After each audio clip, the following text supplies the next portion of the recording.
capítulo 1. E o primeiro capítulo do livro do profeta Isaías faz um raio-x do povo de Deus, da igreja do Senhor, né? Tanto que o título colocamos um raio-x da igreja do Senhor na concepção de Yahvé. Isto é, como que Deus vê o seu povo. O profeta Isaías, ele viveu mais ou menos uns 750 anos antes de Cristo,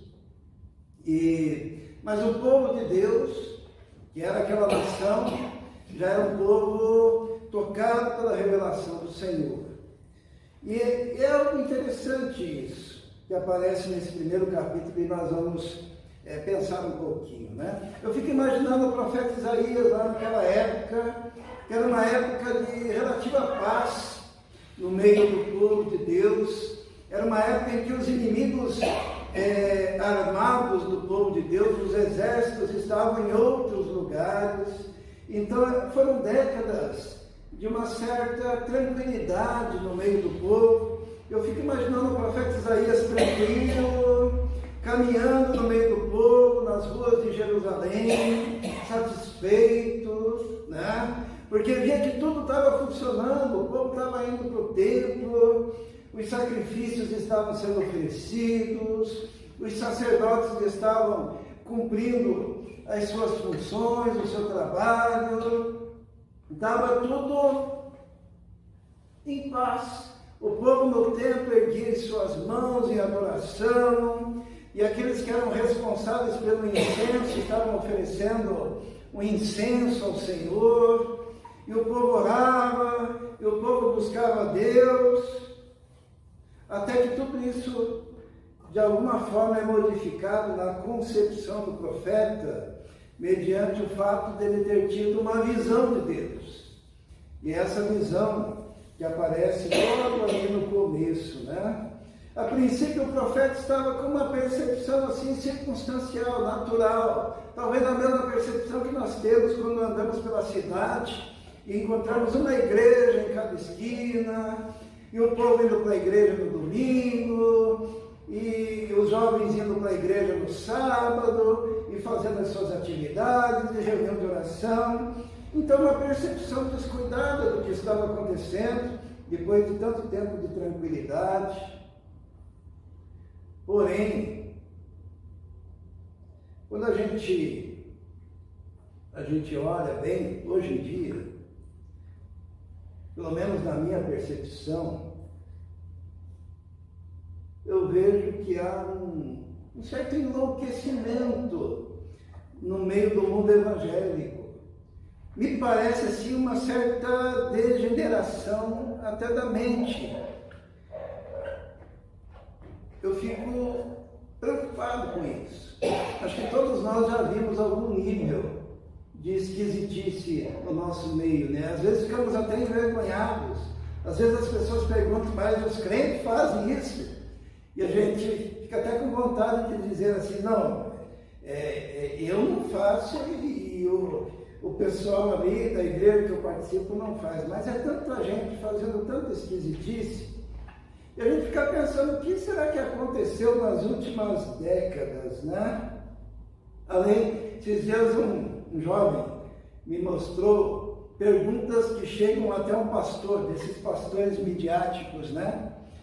E para mim aquilo foi um escárnio de líderes evangélicos, porque as perguntas são de uma simplicidade e de uma loucura tão absurda que um líder, um pastor, ele tem que se preocupar com aquele indivíduo e não considerar aquela pergunta uma pergunta natural. Parece que são décadas de maluquices, de loucuras, de dissociação da realidade, e de repente aquilo que parecem as coisas mais absurdas, nós começamos a aceitar como verdadeiras, e alguns pastores até escarnecem das pessoas que fazem perguntas meio, como que eu poderia dizer, infantis, né? Quando um filho nosso, uma criancinha de 5 anos, faz uma pergunta infantil, é normal, né? A gente não se importa, porque é natural da criança fazer as suas perguntas. Mas quando essa infantilidade está numa pessoa que já tem 40, 50 anos, e as perguntas são meio ridículas e dissociadas do padrão que seria o aceitável para aquela idade, qualquer pai ficaria preocupado achando que o seu filho está com problemas de desenvolvimento intelectual. E infelizmente isso tem acontecido no meio do povo de Deus. É um vocabulário esquisito, é uma visão de mundo não focada na realidade, e um orgulho e uma vaidade tremenda. A gente percebe em muitas conversas que temos nesse meio tão esquisito. Mas quando o profeta Isaías tem uma visão, as coisas começam a ficar mais claras na cabeça dele.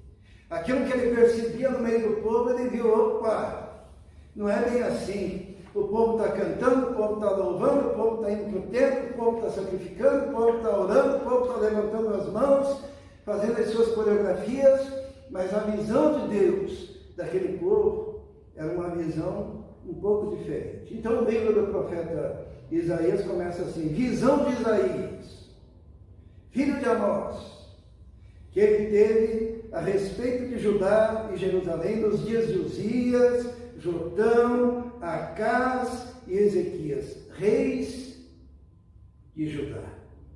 Isaías, então, tem uma visão de Deus, e Deus começa a abrir o entendimento dele para que ele visse a real situação daquele povo, que até então estava tudo certo, estava tudo tranquilo. E nessa visão se diz assim: ouvi, ó céus, e dá ouvidos, tu, ó terra, porque o Senhor tem falado. E o Senhor fala dessa forma: criei filhos, e os engrandeci-os, mas eles se rebelaram contra mim. A primeira metáfora que Deus usa para se referir ao seu povo é a metáfora de um pai em relação aos seus filhos. E ele diz assim, olhando para aquele povo: olha, eu criei filhos e os engrandeci, isto é, eu os abençoei, eu dei a eles prosperidade, porém eles se rebelaram contra mim. O primeiro susto do profeta é que aquele povo que adorava tanto, que ia no templo, que cultuava, que orava, que cantava, Deus os estava vendo como rebeldes. Deus aqui está dizendo: olha, eu criei os filhos. Como é que se criam os filhos, né? Nós que temos filhos sabemos, a gente cuida, a gente limpa, a gente dá todas as condições para que estude, a gente faz de tudo para que ele se desenvolva. E como nós ficamos felizes quando os nossos filhos começam a ganhar dentro da sua vida, a conquistar espaços, né? Um bom emprego, uma boa universidade, um bom trabalho. É mais ou menos isso que Deus está falando aqui: olha, eu criei filhos e eu os abençoei, porém eles estão rebelados contra mim. Sabe, isso é um perigo muito grande quando vem a prosperidade, sabe? Quando o povo de Deus começa a prosperar, e daí com a prosperidade vem o esquecimento de Deus, né? Seria o equivalente do Marcos investindo lá nas crianças. Eu gosto de usar exemplos, não? Investe na Fernanda, e a Fernanda se desenvolve, e a Fernanda cresce, e a Fernanda enriquece, consegue um bom emprego, se torna... E daí ela esquece que tem pai. Seria bom isso? Esquece que tem mãe? Que coisa. Deus está dizendo: olha, eu criei filhos, os engrandeci, porém eles se rebelaram contra mim. E ele continua, o nosso Deus, dando uma visão para o profeta Isaías, dizendo assim: ó, o boi conhece o seu possuidor, e o jumento a manjedoura do seu dono. Mas Israel não tem conhecimento, meu povo não entende. Parece ofensivo, né? Deus fala aqui do boi. É interessante, quando a gente tem gatinho, né, Marilda? O que acontece? A Marilda que me ensinou isso. O gatinho, ele vem para casa e ele descobre quem que sustenta a casa. Sabia disso? Ele descobre quem que compra comida, ele descobre quem que é o chefe ali, né? Quem que tem a palavra mais forte. E sabe o que o gatinho faz? O gatinho vê e fica atrás daquele.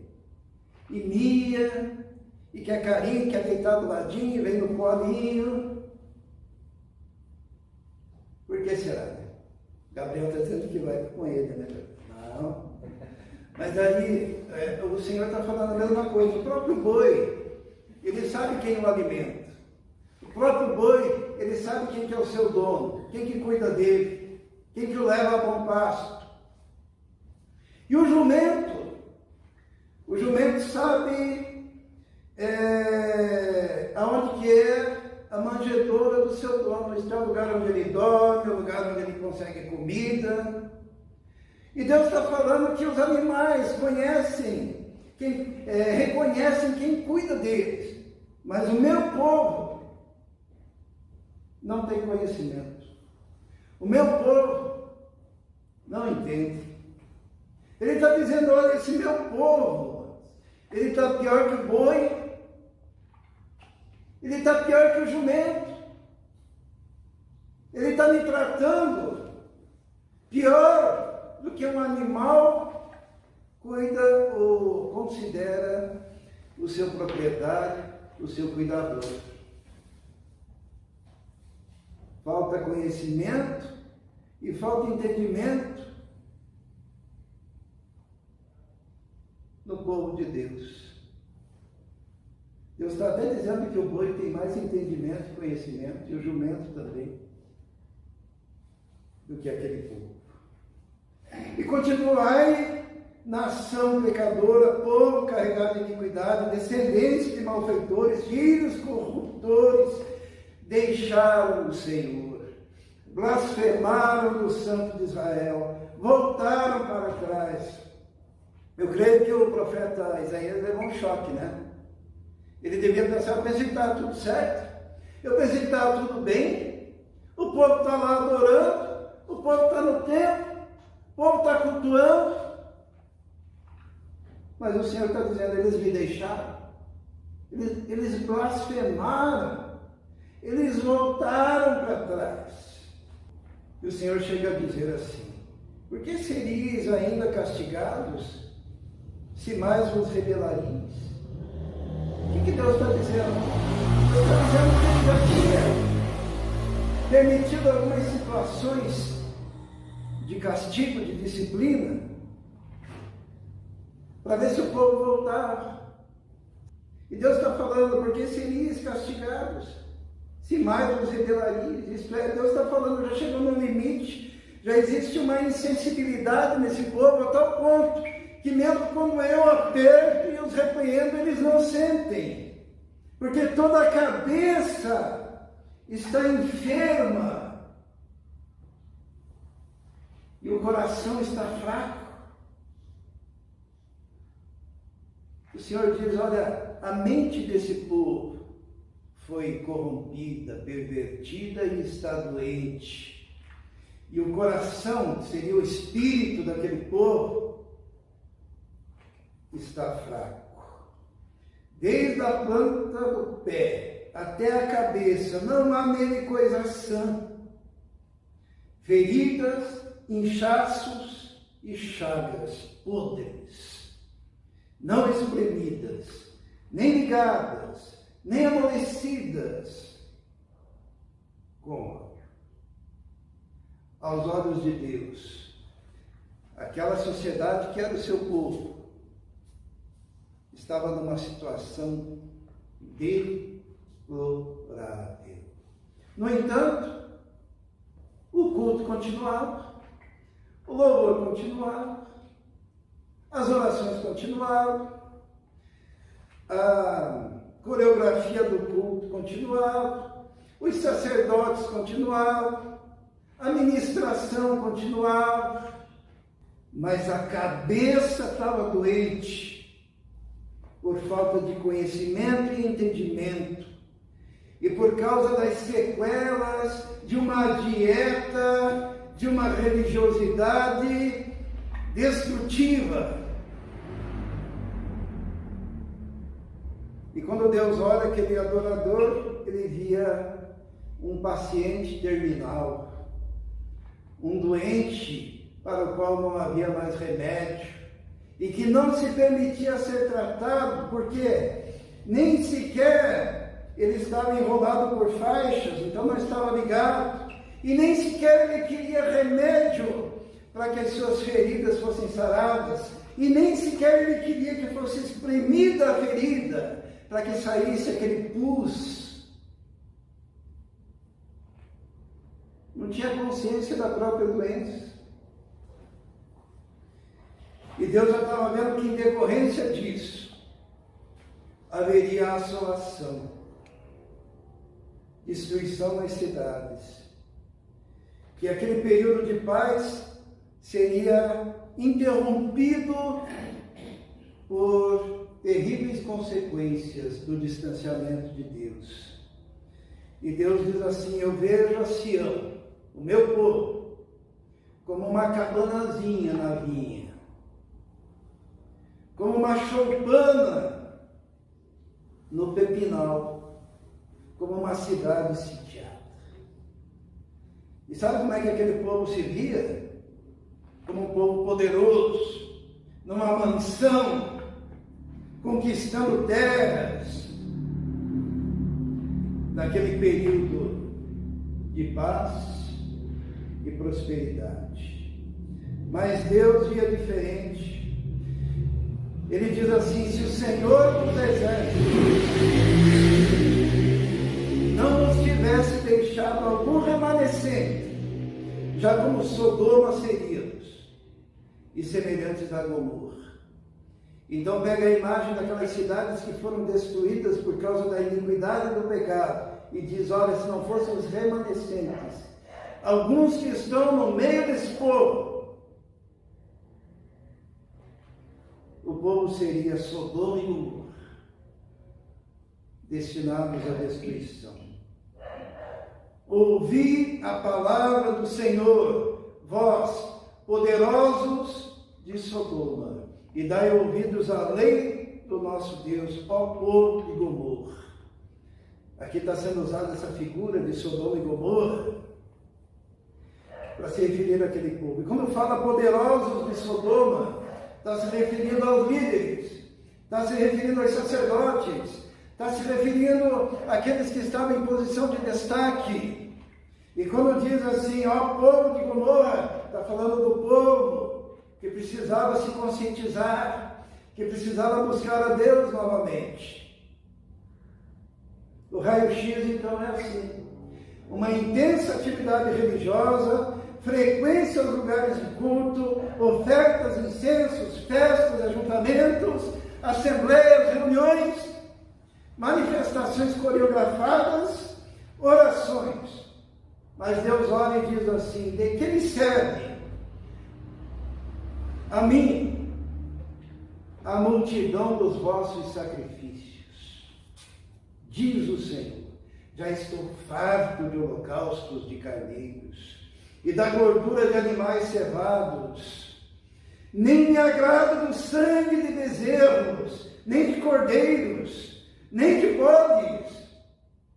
Porque o culto na antiguidade era assim, né? A pessoa levava um cordeiro, levava um animal para sacrificar, e o sacerdote fazia o sacrifício, havia a confissão dos pecados, e o povo se reunia, e o sacerdote imolava aquele animal, e era sangue para tudo quanto é lado. Era um culto colorido, então, com o grito dos bichos, dos animais, da representação do perdão dos pecados, porque sem derramamento de sangue não há remissão.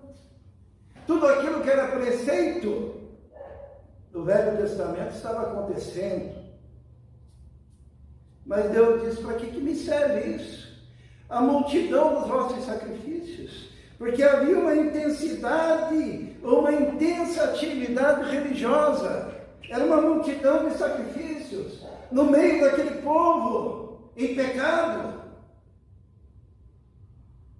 É como se fosse hoje uma multidão de igreja para tudo quanto é lado, todo mundo fazendo a mesma coisa, e Deus olhando e vendo pessoas enfermas, da cabeça, do coração, da planta dos pés até a cabeça, chagas vivas, não espremidas, mas o povo estava lá.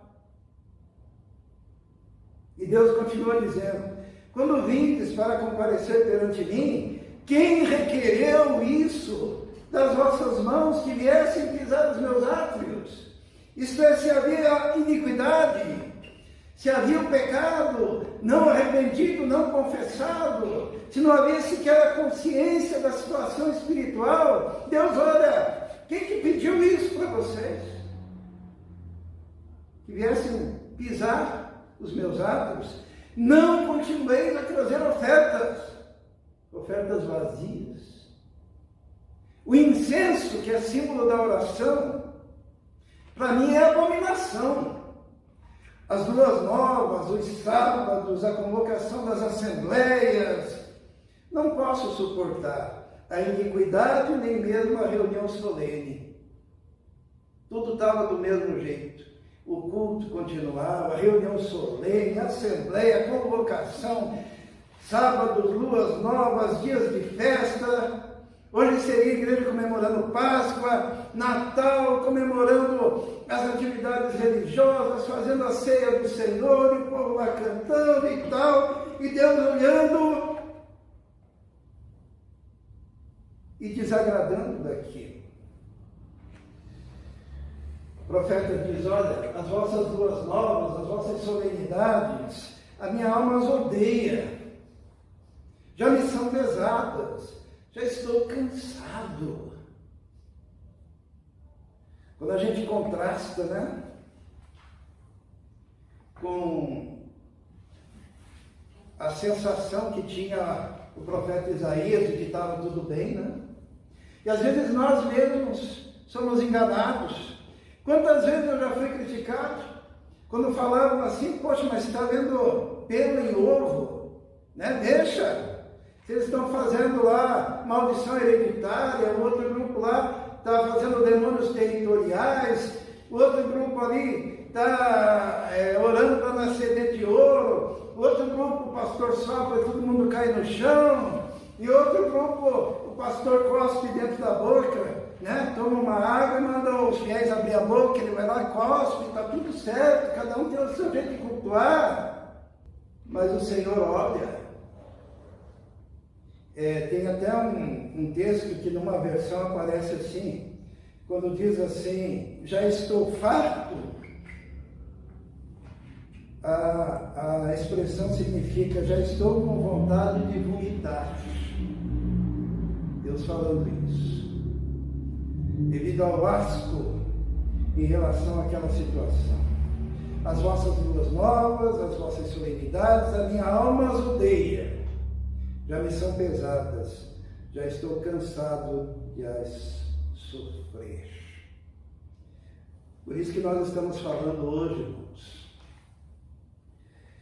de que nos últimos anos a mente evangélica brasileira, e eu falo só aqui do Brasil, fora do Brasil também acontece, foi colocada numa dieta de falta de capacidade de leitura bíblica e entendimento daquilo que está escrito, que levou a uma destruição quase que total da pregação do Evangelho da graça de Deus conforme foi pregado na igreja primitiva.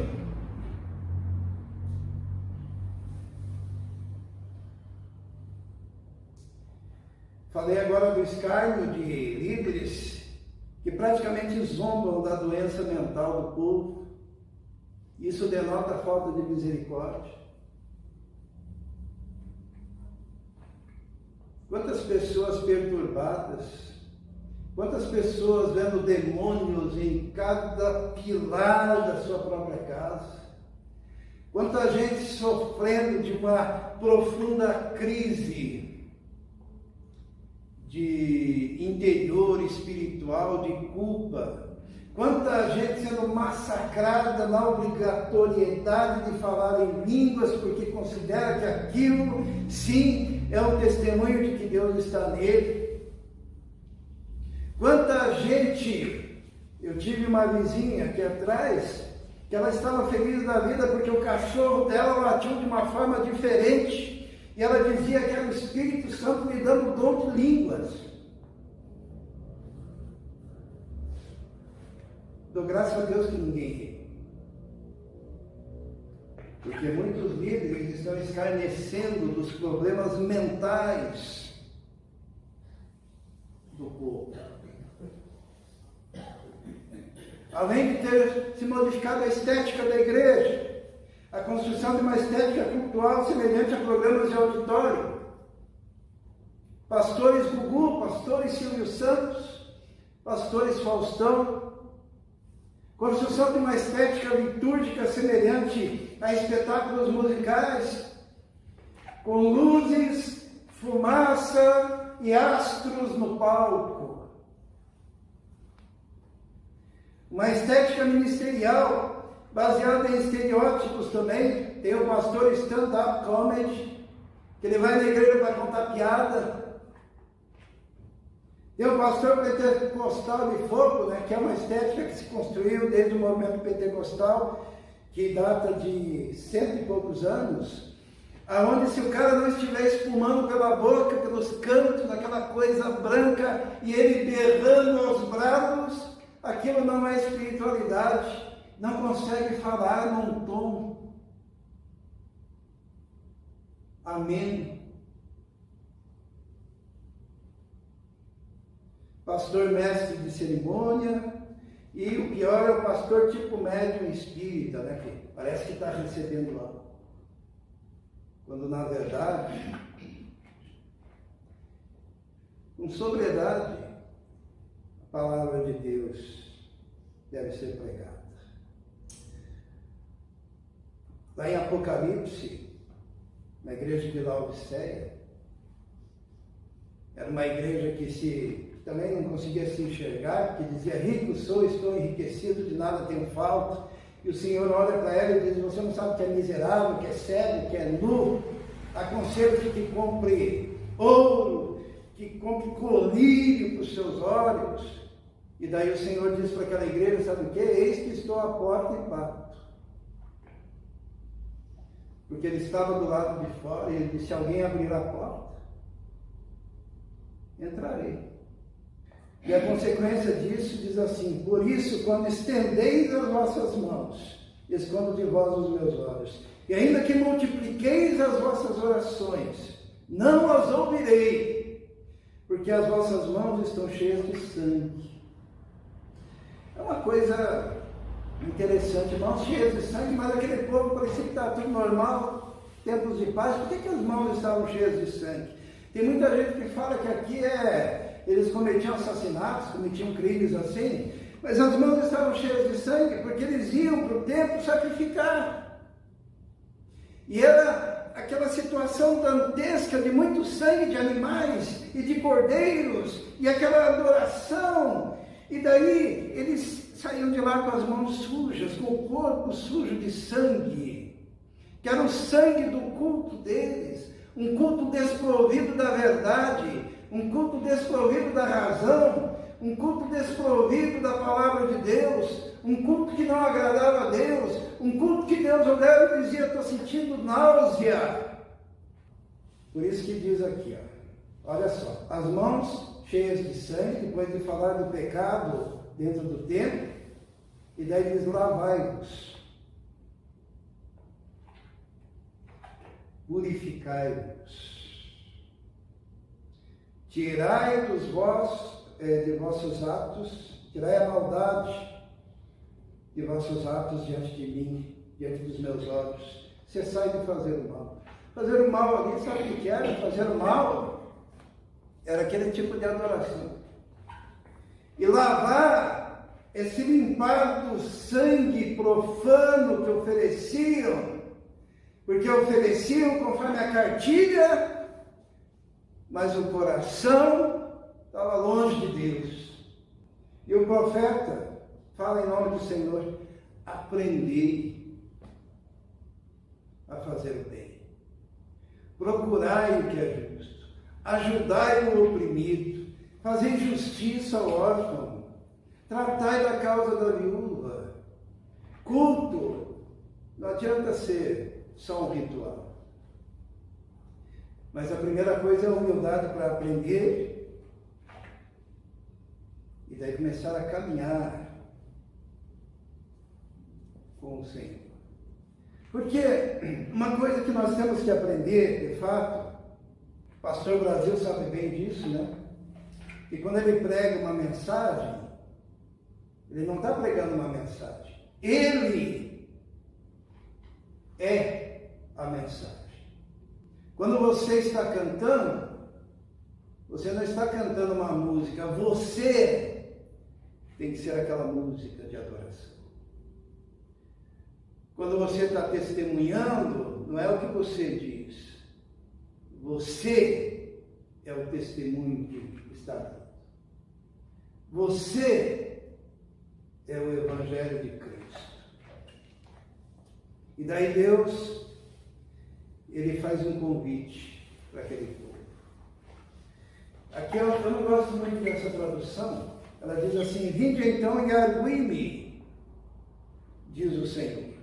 Ainda que os vossos pecados sejam escarlata, vermelho, por que será? Pecado religioso, eles se tornarão brancos como a neve. Ainda que sejam vermelhos como carmesim, se tornarão como a branca lã. Mas Deus faz um convite aqui. Ele diz assim: vinde e arrazoemos. Você não sabe o que significa a palavra? Alguém tem a tradução arrazoemos aí? O pastor Brasil, né? Vinde e arrazoemos. Sabe o que é arrazoar? Usar a razão.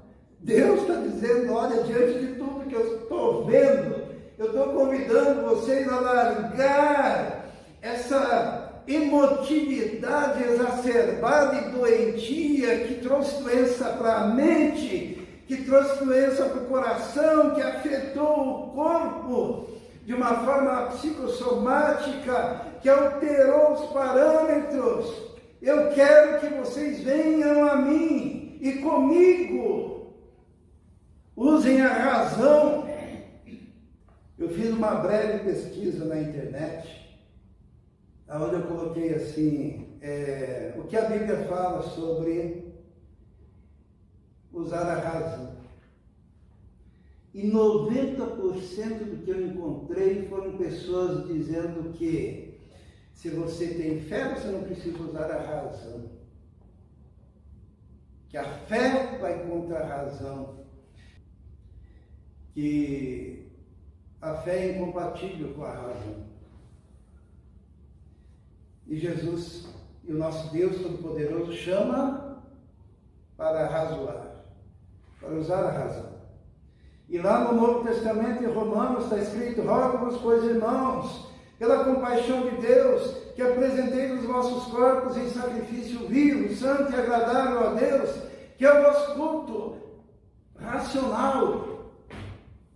Pedro, ele diz: antes santificai-vos ao Senhor Deus em vossos corações e estai sempre preparados para responder com mansidão e temor a qualquer que vos pedir a razão da esperança que há em vós.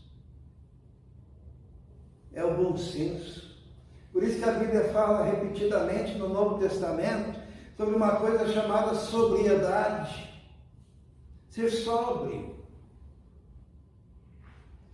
Conhecimento, entendimento, racionalidade. Por isso que Deus ali no começo disse o quê?